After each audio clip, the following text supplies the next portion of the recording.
Salut à tous, c'est Pank de la chaîne, bienvenue sur cette vidéo qui aujourd'hui va parler d'auto-hypnose, va parler de cette auto-hypnose qui peut vraiment vous faire du bien dans le quotidien et surtout vous faire avancer par rapport à beaucoup de dialogues intérieurs qui sont un peu malaisants, malsains, problématiques, ennuyants, diminuants, tout ce que l'on peut avoir parfois quand on est dans des états psycho-émotionnels un peu down.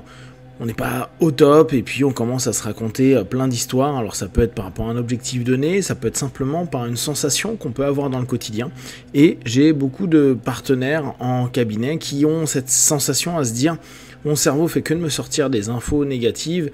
Mes infos négatives vont influencer mon état physique ou inversement mon état physique va influencer mon état mental qui va au fur et à mesure me faire me sentir de plus en plus mal. » Et je leur dis... ça arrive, et ça arrive à tout le monde, même les personnes que vous considérez comme étant tout le temps de bonne humeur, pleines d'énergie, pleines d'envie, pleines de désir, etc., ne sont pas forcément dans un état qui est constant en termes de bien-être. Bien-être étant après relatif à tout à chacun. Ce que je leur conseille la plupart du temps, c'est de revenir sur des fondamentaux d'auto-hypnose. Donc je vous rappelle, en auto-hypnose et en hypnose de façon générale, notre objectif est de diminuer le facteur de jugement en le contournant entre guillemets, en lui permettant simplement d'avoir un petit temps de retard et en s'auto-suggérant, se focalisant sur les suggestions pour qu'elles prennent plus place que les pensées autres sur lesquelles on va moins se focaliser. Or, souvent, quand on commence à se faire un storytelling, une histoire, quand on est en train de se raconter des histoires, on se focalise sur les histoires. Puis les histoires créent des sensations sur lesquelles on se focalise et ainsi de suite. On va tenter de faire la même chose à l'inverse. Alors, bien sûr, on pourrait se dire, oui, mais la notion de psychologie positive ou simplement ne parler qu'en positif à l'intérieur de soi ou même le mental house cleaning qu'on peut retrouver chez Silva, c'est mignon, mais moi quand ça va pas, ça va pas. Et j'ai beau vouloir me dire des choses positives, je sais que c'est négatif ou en tout cas que ma situation n'est pas bonne ou que je me sens pas bien. Et mon monde intérieur, mon scénario intérieur est supérieur à ce que je suis en train de me dire. Pour autant, on est bien d'accord que la série intérieure que vous êtes en train de jouer, c'est simplement aussi la même chose, une histoire. Quand vous ramenez dans un premier temps au réel, vous allez vous rendre compte que le réel est souvent bien plus neutre et bien moins noir que ce que vous êtes en train de percevoir du réel.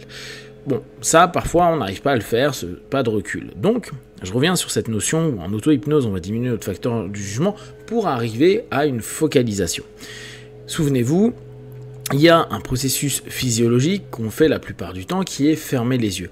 Et souvent, si on reprend vraiment notre hypnose traditionnellement, qu'est-ce qu'on voulait? C'était une fatigue oculaire. La fatigue oculaire, elle arrive pour que l'on ferme les yeux bien sûr, mais surtout par le fait d'une fixation. Vous savez, les fameuses fixations du regard qu'on avait sur les anciens hypnotistes, ou la fixation sur une flamme, ou une fixation sur un point X ou Y au mur, etc.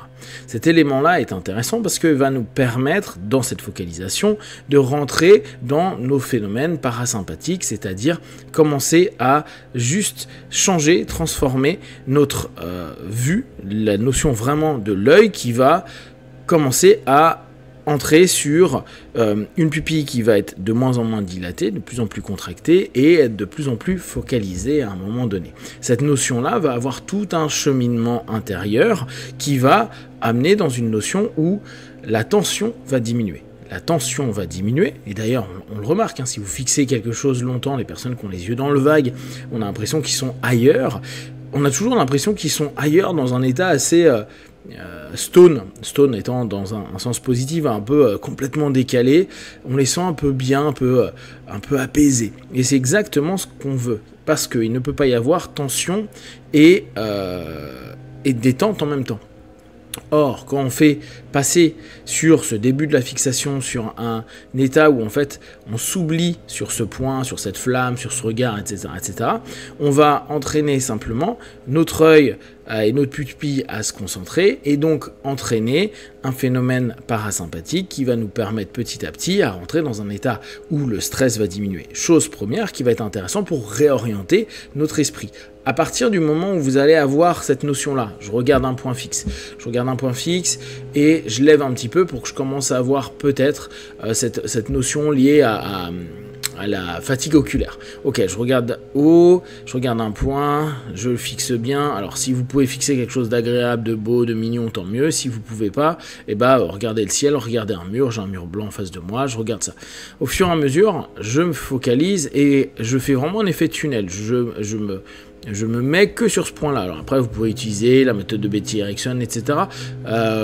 Au niveau des sens, qu'importe. Moi, il y a plein de bruit là dehors, je m'en fous. Je prends ces bruits-là et je l'intègre dans ce point-là pour petit à petit arriver dans un état où je suis vraiment que focalisé. Les sons, je les entends moins, en tout cas je sais qu'ils sont là, mais ils sont moins dérangeants. La sensation de mon corps, il commence à se limiter, donc je sens de moins en moins certaines parties du corps, et puis une fois que je commence à être bien, je commence à fermer les yeux.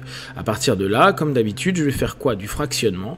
J'ouvre, je ferme, et je me donne toujours cette suggestion, alors avant ou pendant, ça dépend, là on est en auto-hypnose, je vais doubler mon état de concentration, mon état de relaxation, mon état de disponibilité, ça dépend aussi des sémantiques que vous aimez. Vous ouvrez, vous refermez, vous faites 3-4 fois pour créer un pattern. Vous avez vu là, spontanément, j'ai pris une grande inspiration, c'était pas volontaire, je me suis pas dit ça. Donc un des points moi que j'utilise souvent, c'est de dire, là je vais rouvrir les yeux mais toujours rester dans mon auto-hypnose, que quand je commence à avoir spontanément des grandes inspirations, des moments où je commence à m'étirer, à bouger, je sais que ça valide cette notion où je rentre dans un état de disponibilité pour réorienter mon intention, mon esprit, mes pensées, etc., etc. Et petit à petit, dès lors, pouvoir m'autoriser à modifier certaines facettes, la douleur. Là, en l'occurrence, on est sur un sujet qui est autre, qui est celui de l'autodialogue, du dialogue intérieur. À partir de là, je vais commencer à changer, modifier mon dialogue intérieur. Et comme je vous ai dit à un moment donné, parfois on n'arrive pas à faire ce pas de recul sur le réel. Prenez un instant, si le réel il est vraiment neutre, en tout cas quand vous le percevez, il n'est pas plus énervé que ça, de revenir sur les faits de ce qui vous emmène peut-être dans un dialogue intérieur qui n'a aucun sens. Et vous dites, mais attends, la réalité c'est que je suis pas si mal que ça, j'ai passé une mauvaise journée, j'ai pas eu des trucs agréables, mais globalement, ma vie, mon quotidien ou ce soir, le moment que je vais passer est très bien. Et vous allez petit à petit commencer à soit revenir sur le réel, soit très basiquement travailler sur l'autosuggestion.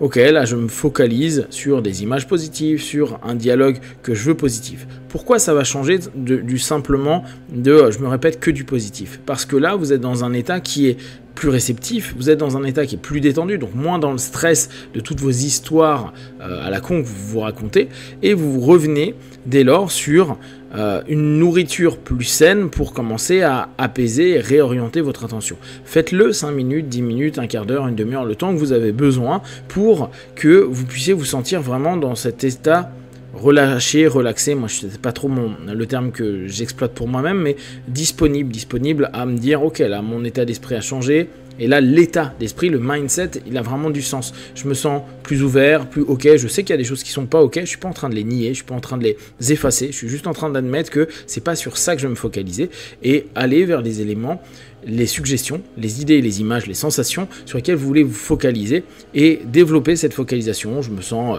bien dans mon corps, ou je me sens prêt à aller vers telle et telle situation, je suis prêt à être de mieux en mieux vis-à-vis de telle ou telle chose, etc.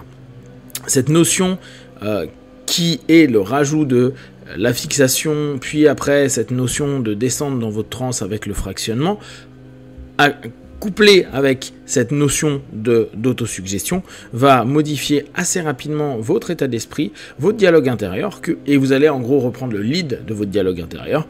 Et si à un moment donné, vous voyez que c'est vraiment une sale journée et que ça vous arrive souvent, faites-le plusieurs fois, 5 minutes, avec cette notion de ok, je rentre dans ma transe, je réoriente, je reprends le lead, et je prends en compte peut-être qu'il y a des éléments que je vais peut-être devoir travailler ultérieurement, ou peut-être que je dois gérer dans mon quotidien, je ne dois pas la rentrer dans l'illusion, mais je ne vais pas me laisser pourrir par ça. Je vais d'abord trouver des éléments et des actions qui me permettent d'être au mieux. Si vous avez des questions et des remarques, vous le partagez sur Facebook, YouTube, j'y répondrai le plus rapidement possible, et comme d'habitude, de tout ce que je propose, ne prenez que ce qui est bon et juste pour vous. Testez, observez, analysez et concluez. Be one. Ciao.